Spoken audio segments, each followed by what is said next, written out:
Welcome to Detective Diaries, brought to you by Private Detectives Answers Investigation. If you are captivated by the art of deduction, the thrill of solving the unsolvable, or the enigmatic world of private investigation, you've just found your new favourite podcast. Detective Diaries is where secrets unravel and the truth is always a clue away. Presented by Private Detectives Answers Investigation. Each episode contains offbeat conversations about the real people involved in investigation.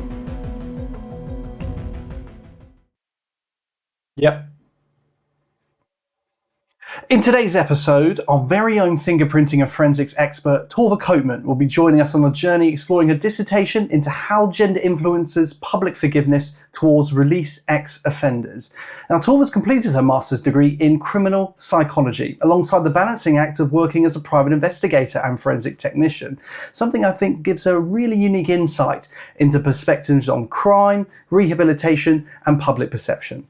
Now, I've worked with Torva for some time, and I can genuinely say she's one of the hardest working people I've ever come across. It's actually been really interesting seeing someone combine hands-on investigative work with research into the psychology behind crime and public attitudes. Her dissertation is a topic that links closely to the real-world investigative work carried out not only here at Answers Investigation, but also within many other organisations where understanding behaviour, stigma and human judgment can be incredibly important. We'll be discussing her research, I'm going to leave that to her obviously, things that perhaps surprised her during the study and how the findings that she found out may relate to the wider public attitudes within criminal justice and investigation work today. But it's not just all about academia and practical applications with Torva. She also is an accomplished powerlifter. So yes, I'm hiding behind the door currently. She recently came first in her female division at the Portsmouth and Southampton varsity events. That's got to feel good for Portsmouth. And I believe at the time she had a total of 390 kilograms that she lifted, which is 100 kilograms more than second place. So a very big achievement to her. So without further ado, Torva, it's lovely to have you here. Good to see you. Hi, good to see you. Yes, so you don't need to hide behind a door. I'm still nice. I'm just quite strong, let's just say.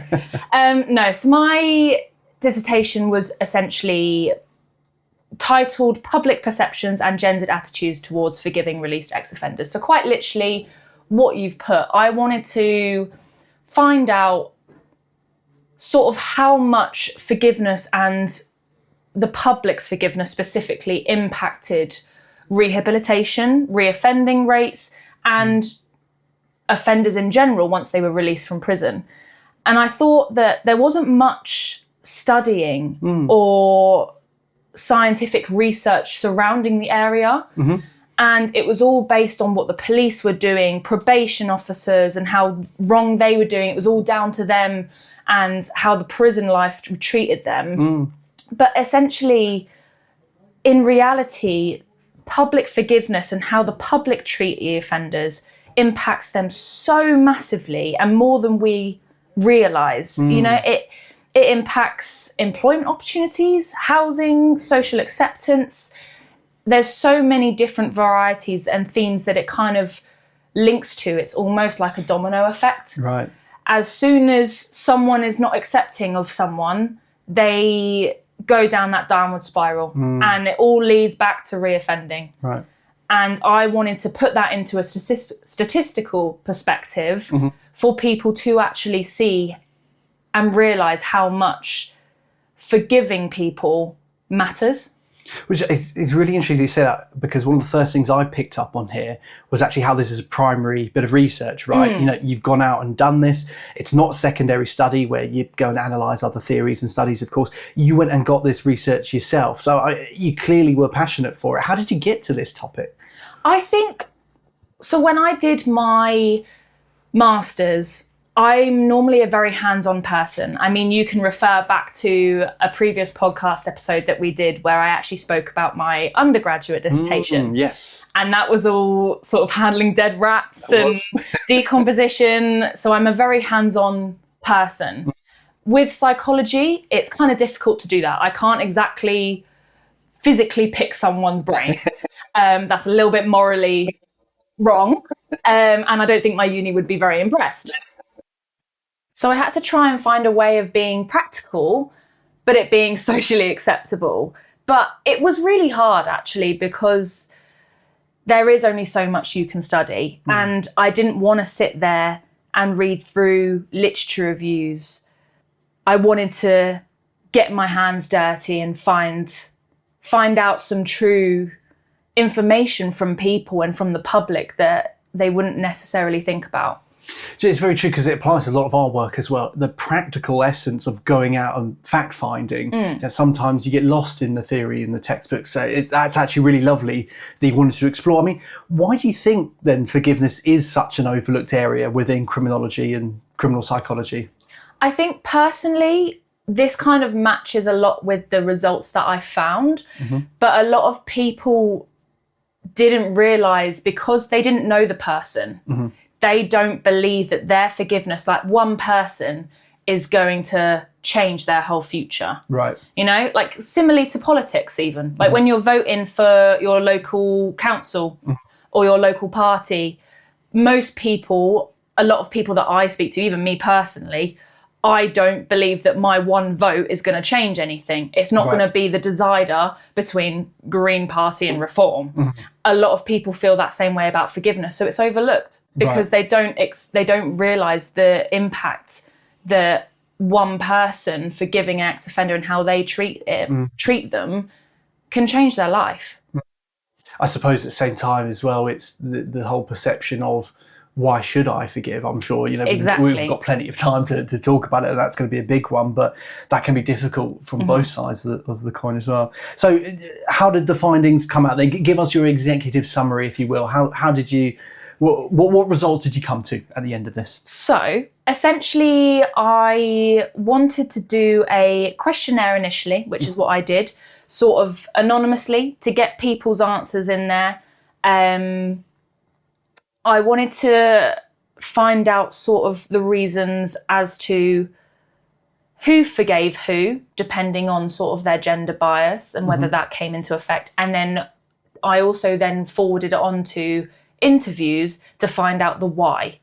So why people have put those answers in my questionnaire. So for example, there would be questions about sort of whether they're more likely to forgive a woman or a man, which was essentially the main topic, whether that came through sort of gender stereotypes or what they assumed they had committed crime-wise. Right. And then I would do a selected few interviews to find out the reasons why they put those answers. Yes, so it's kind of that mixture of quantitative and qualitative research. Yeah. It's a difficult word, that one. So did it perhaps align, did you have any thoughts prior to doing this? You must have seen a potential direction of where this was going, right? I think personally, I always hypothesised that women were going to be more forgiven than men. Right.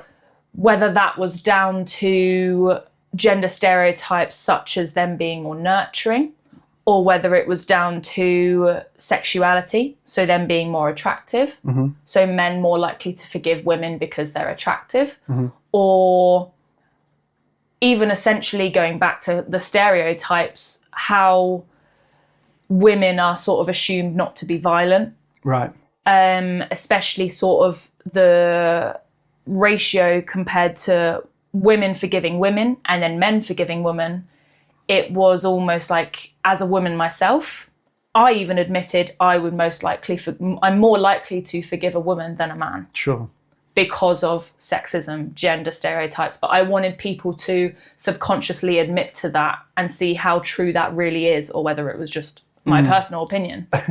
It's quite interesting, because from what I read, one of the strongest findings was that a female ex-offender was viewed much more favourably in childcare and sort of neighbour settings.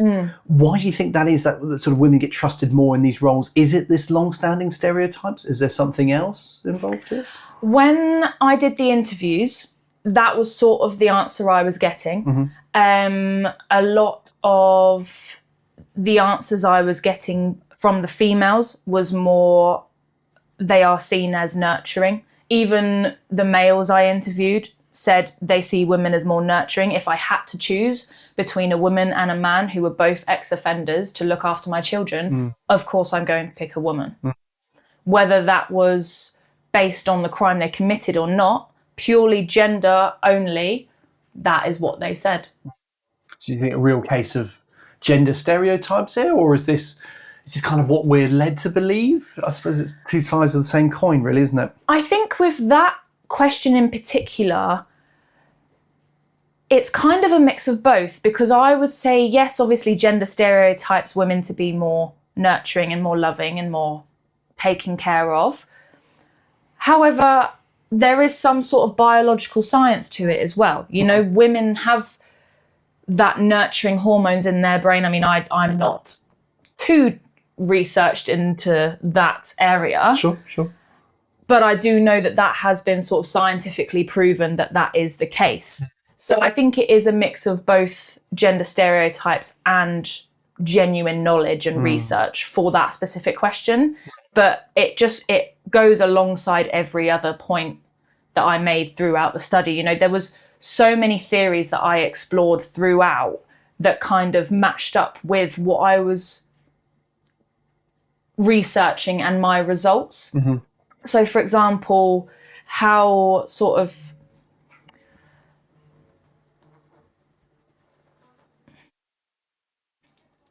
so there's, for example, the chivalry theory, which is where women are treated more leniently. This applies for in court as well as out of prison. Okay. So essentially it's where sort of the jury or the judge, people, again, as I said before, treat women with more forgiveness or treat women lighter or more lightly compared to men because of the way they look. Right. That's where the sexism comes in. Right.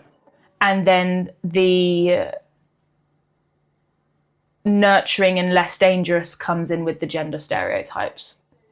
Yeah, I see that. It's quite interesting there, because when you look on the flip side, we talk about how the workplace findings is where male ex-offenders were preferred because of the professional environments. Yeah. So it's quite interesting, because you've got that dilemma where you've got a criminal, but clearly on a cultural or a societal level, someone is saying, just because you've murdered a bank doesn't mean to necessarily say I would say no to you being in a professional environment, which is obviously quite contrary, because he's robbed a professional environment. Exactly. So it's quite an interesting point there.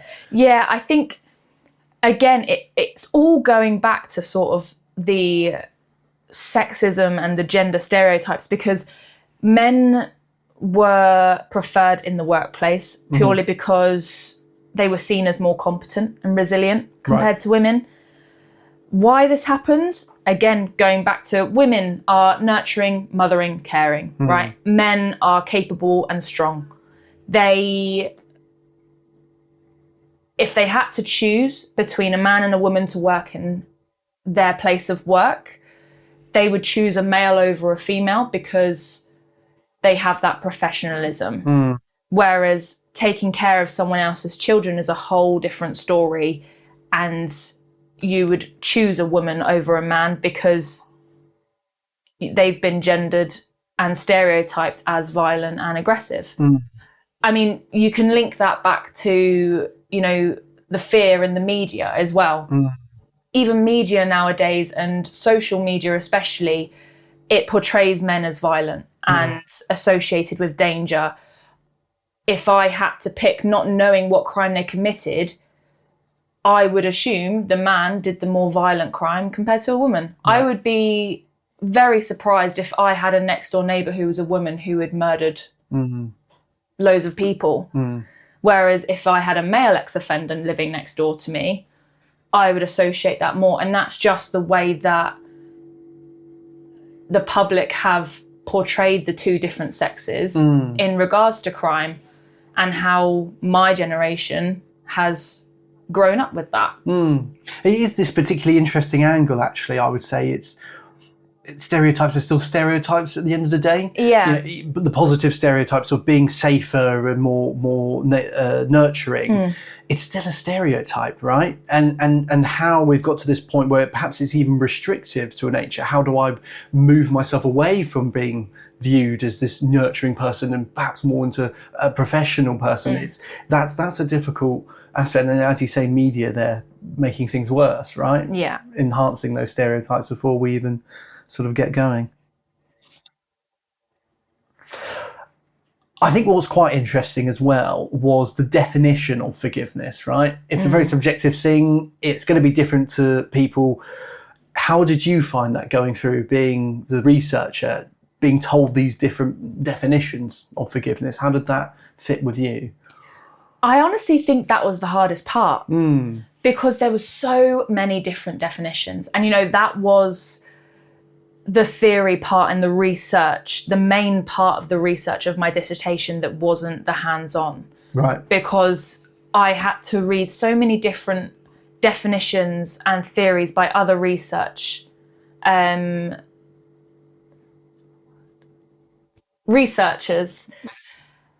what they thought it was. But there's no true definition. It's purely based on what people want to believe. And I respect that. I don't believe that there is a true definition of forgiveness.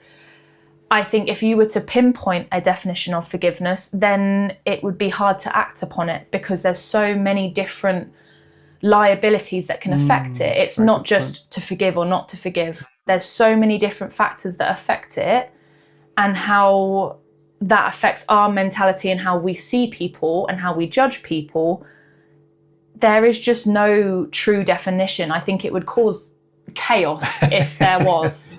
Because you can get partial forgiveness as well. I'm imagining this like an onion and we're peeling off the layers here or something. You might be able to forgive someone for a heinous, terrible act, but you may never forgive them for the consequences of said act. So I can see where it's a very difficult thing, and I certainly agree with you. I think if you were to have that defined part of forgiveness, people are going to be arguing about it all the time, right? So how do you think then people confuse the forgiveness with an excuse, perhaps? I know that perhaps wasn't necessarily part of the study per se, but the fact that forgiving someone when actually is it an excuse to their behaviour, I can imagine that again might be difficult because of the gender aspect here again. Yeah. See, that was a topic that was actually spoken quite a lot of in the interviews that I did. Okay. People that I interviewed, they said that they would be willing to forgive, but a lot of that very much was dependent on the crime they committed because they wanted that justification. Right. And people didn't just want apologies, they want action. They want proof of change. That is the main denominator of whether they forgive or not, based on what I researched. It's interesting. They didn't want apologies. They didn't want, a bit of going to rehab or serving their time in prison. That's not enough. They wanted proof of change. Right. They wanted full-on life changing. They wanted to see them make an effort. Right. To change who they are or help themselves become a better person. And that was what, to them, defined whether they were justifiable to forgive or not to forgive. So it's kind of that whole actions speak louder than words, Exactly. right? And follow not only the actions, but following through, getting to the end of it, whatever course that may be. So I could definitely see that being incredibly important. Reintegration then, because it's a key part of this study that talks about how forgiveness is actually linked with reintegration. I mean, can you tell us a bit more about that? 100%. Statistically, there is higher reoffending rates last year, or 2024 actually. It was in 28.9% for January to March in 2024. So 3 months, the first 3 months of 2024, and that was a 2.4 percentage point increase from 2023. Now, that has increased every year. And I genuinely think that forgiveness has a major impact on that because it links to reintegration, because as I said before, how someone treats someone is dependable on their willingness to forgive. If they don't forgive someone, they're not going to treat them very nicely. They're going to stoop back to their low levels. They're going to end up being a criminal again. They're going to go back to reoffending because they've not been given a chance. Yes. It affects employment opportunities. So if you're an employer and you're not willing to forgive an ex-offender, they're not going to get a job. That then creates a crazy domino effect. They aren't earning any money. They can't afford a nice place to live, which means they have to then succumb to crime to live again, all over again. It's a reoccurring cycle that if we're not out there taking chances on people, giving them second chances, they're just going to spiral back down to their old habits. And it's that social acceptance as well. There was another theory, the labelling theory, which dictates how people labelled as a criminal are going to act as a criminal. Right. And it makes sense because, again, you know, if you're treated like a criminal because you were known as one and people aren't seeing you as a changed person, they're seeing you as a criminal, you're going to act like one. And that is the way that the world works and how people are mentally. And then that makes them go back down to reoffending. You know, people don't reintegrate very well unless they're supported. They have a support team, and a probation officer is not the only person that should be supporting these people. It's another key aspect of this I'm really interested in. When we're talking about the forgiveness, it's not just, you know, the victim perhaps forgiving the perpetrator, right? It's a societal level 100%. of forgiving someone for their actions so that we can help properly reintegrate them in. And as you said, that doesn't just happen overnight, but there's so many layers involved in getting that forgiveness right and getting that reintegration. I mean, what would you say perhaps is the most difficult aspects? Is it the severity of the crime, or is it the gendered aspects of who you're dealing with? You know, as part of my research, the whole point was to purely focus on gendered specific attitudes. I wanted to try and eliminate every other factor to purely focus on the gender differences, because otherwise my responses weren't really going to be as valid or reliable based on the current hypothesis. However, the severity of the crime and what they did, it was inevitable that that was going to come up in the interviews. The severity of the crime was something that I tried to steer away from, but it is a pinpointing factor of whether you are willing to forgive or not. So how does double deviance fit into all of this? So from what I understand, double deviance was the aspects of looking perhaps more negatively on a female offender because of that whole nurturing aspect. Is that right? So you're kind of right. I would say that the double deviance theory links more back to the gender rather than the severity of the crime. Right. Because whether the crime was severe or not, the double deviance theory contradicts the chivalry theory, in which it states that women are judged more harshly because they are seen as going against their societal norms. Whereas the chivalry theory, which I mentioned previously, is the opposite. It's where women are being sexualized, so they are treated more lightly because they're more attractive. Right. Oh, thank you for that. I clearly need to brush up on my textbooks, don't I? But that's really interesting here, because it's breaking this down further again. It's not just about these gender norms. It's a domino effect on everything else. It's the severity there. How do we deal with the reintegration then? So I want to breaking down your actual study here. So how did you come to the decision of using the mixed methods approach rather than just looking perhaps at interviews, for example? So the mixed methods approach involved my questionnaire, which, as we said, was quantitative, and then my interviews, which were qualitative. And this mattered more because the numbers show patterns, and then the interviews explain why those patterns occur. And so I'm not just getting statistical results, but I'm getting qualitative results as well to explain the reasons behind those statistical results. Sure, so it's not just a number thing anymore, Exactly. which perhaps some of the data made you leave. If it's just a numerical sense, perhaps doesn't give you that actual understanding or the better picture of it, right? Yeah. We're just bringing this back actually to the whole investigatory side for a second. I imagine there was quite a lot of difficulty in getting the honest responses out of someone, especially when discussing something so sensitive. You talk about in an interview technique about drawing that information out. I imagine you had to apply a bit of that here. How did that go for you?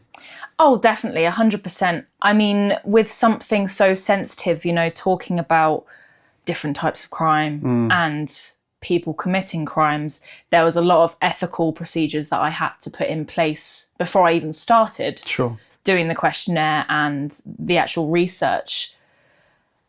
The questionnaire itself was anonymous, purely for that reason. I initially started at the end of the questionnaire. I mentioned about the interviews and I said if people were interested and were okay with it, they could leave me their uni email or an email or even a phone number, which didn't give me their name, their gender, their address, anything sort of like that, just so that I could contact them and say, can you come in for an interview? Sure. With the interviews, of course, they couldn't necessarily be anonymous, but surprisingly, once they had done the questionnaire, a lot of people were actually aware of their own biases. Okay. Especially a lot of the women I interviewed, they admitted to feeling safer around women, and they admitted to that because of the way that society and history has taught women to feel about men as such. And they admitted to the fact that they are biased in regards to gender because of things that may have happened in their past or things that they know have happened to other people. And it's a shame, but the results are there, and that is just the way that the world is currently at the moment. I suppose, and it's something that's going to stay in place, right? There's no breaking that initial hurdle. If a woman feels much safer to speak with a woman, that's not something that's going to change overnight. That's not something that's going to change in a year, is it? No, that's 100%. Systematically in. I mean, it's a shame, and I don't like the idea of it never changing, and there are things that we can put into place to change that. But again, it's not going to happen overnight. And, things happen to people. And if that sticks with them, then that is the way that they feel at the end of the day. And as long as they consciously are aware of it as being a bias, which is what surprised me the most, was that they admitted to that and they had no shame in that. Right. What about the other side of the coin? With some of the men, did they reveal that bias? No. Right. The bias was there, but they were not admitting to it, which was quite, that was quite interesting. I never really delved too deep on that, purely because, as I said before, my whole research specified on the gender bias. So I can't force them to admit to something that they don't want to admit. They might not even subconsciously be aware of it, but that just proves my point. And there are so many layers again to that psychological assessment. You probably spend hours with the right therapist talking about it. But yeah, it's, I say, and you're so right as well, all those ethical procedural aspects in place, again, applies to a lot of the work that we do when we're talking to someone, but very specifically when you're talking about such sensitive and key topics then. So how on earth did you actually manage to do all of this and be a private investigator and a fingerprint technician all together? Honestly, my mother always tells me that I never give myself enough credit. She's right. I like to stay humble, but to admit to myself, I am very proud of what I've done. It was hard. I was very lucky to be able to work in an environment such as you guys that understood, the fact that I was still completing my master's, and that came first. And I'm very grateful for that, because I think if it wasn't for that, I really would have struggled. I think since coming out of uni, it was kind of a lot easier because a lot of my friends were still at uni, in the powerlifting society. They were still competing. I was trying to go back and forth to socialize, but it wasn't as often. So I had that spare time to finish my dissertation, work on it. And I knew that the end was near. So it was getting it done, getting it finished, and then getting my marks back. I remember the day that I got my marks back and I was in the office and I was with you, and I remember practically crying, running in here, jumping around and saying that I got a first. And I even rang my mum and she then started crying on the phone. We were all crying together, and it was just the fact that I could do that, have a full-time job, and also get the highest grade that I could was very impeccable of me, and I'm very grateful and proud of what I've done. So can I just ask, how old are you? 23. You're 23. What were you doing when you were 15? To put it bluntly, I was homeless. But I think, me and my mum were moving from B&B to B&B for about, the whole time I was doing my GCSEs. Mm-hmm.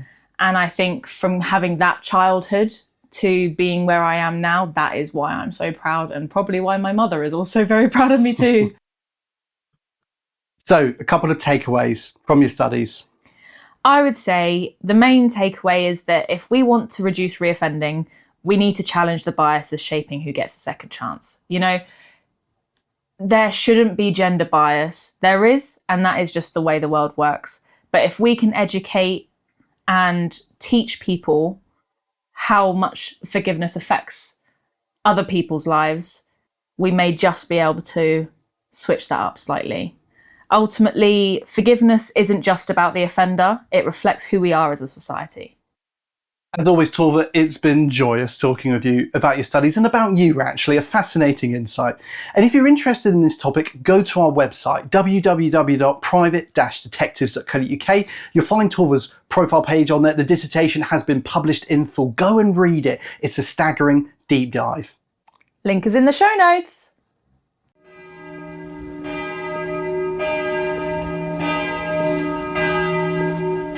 Slovenia, a picture postcard country known for its pristine alpine lakes and peaceful mountains, but beneath the scenic beauty lay a dark, calculating wave of terror that pushed local law enforcement to its absolute limits. I'm broadcasting today from the Three Bridges in Ljubljana. I'm standing on one of the side bridges. It's very cold. Which is one of the angled pedestrian footbridges added in the early 1930s by the renowned architect Jose Plečnik, which completed the unique three-part design that epitomizes the city of Ljubljana. Slovenia is a country of very little crime. In our episode on Detective Diaries, we step inside, however, the multi-jurisdictional manhunt for Metod Trebek. When women began vanishing without a trace across the Ljubljana region, detectives faced a wall of silence. No physical crime scenes, no forensic leads. Follow us with the tireless shoe leather policing as investigators manually cross-referenced missing persons reports, traced the victim's final steps, and interviewed dozens of witnesses to map a predator's hunting ground. The breakthrough didn't come from a high-tech lab, but from a routine house search, which followed a botched robbery arrest. We take you inside the precise, grueling forensic excavation of Trebek's remote homestead. Learn how meticulous crime scene technicians sifted through layers of soot inside a household tiled stove, recovering microscopic bone fragments and a single unburned golden chain that blew the case wide open. The procedural breakdown begins right now. Search for Detective Diaries, listen to our episode on Metod Trebek on your favourite podcast app, search on Spotify, and subscribe today so you never miss a single clue. This is Detective Diaries.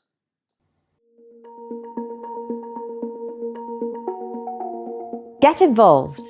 Detective Diaries is interactive, which involves you, the listener. Do you have a case you'd like discussed? A burning question about investigative life? Send an email to podcast@private-detectives.co.uk or reach out via social media. You may hear your story featured in an upcoming episode. Don't forget to leave your contact details. When you think of a detective, you probably picture a police badge, but some of the most complex criminal investigations happen entirely in the private sector. Listen to Forensic Techniques and the Rats, which is an informative episode from Detective Diaries based on my criminology dissertation when we step into the world of professional corporate security and private forensics with me, private investigator Torva Coatman. I don't just look for clues, I apply hard, undeniable science to track down stolen property. In this episode, I pull back the curtain on the actual chemical processes used to trap thieves. You will hear exactly how investigators use specialised chemical compounds like the ninhydrin process to develop hidden fingerprints on porous surfaces, turning invisible mistakes into airtight evidence. It is a masterclass in modern, real-life CSI, from analysing the psychology of a corporate thief to deploying advanced forensic tools. This episode shows that science always gets the final word. Forensic Techniques and the Rats. Stream it right now on Spotify, Apple Podcasts, or your favourite audio platform.